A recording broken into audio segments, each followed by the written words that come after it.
And when they received the Holy Spirit, they were speaking in tongues, different languages of their own region.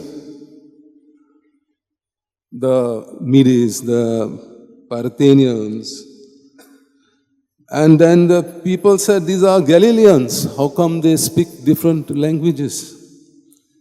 So this is also the phenomenon known as speaking in tongues, which occurs as a result of being filled with the Holy Spirit. And Jesus had told his apostles and disciples, wait there in Jerusalem till the Father gives you his promise. Till you receive his promise, don't move away. And so this was the day which they received the promise of the Father, the Holy Spirit. And now once they receive the Holy Spirit, filled with the spirit of fire, they are ready to go to any part of the world. They are ready to travel to any corner of the world.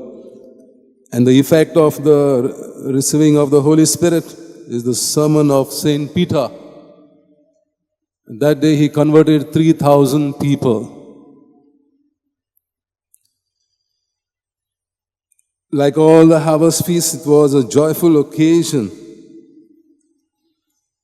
And what message do we get from this feast of Pentecost? The symbol of the closed doors. We keep our doors shut, closed or locked. It could be for various reasons.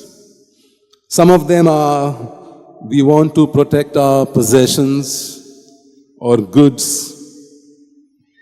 We want privacy, or we want no intrusion, or we are afraid of thieves.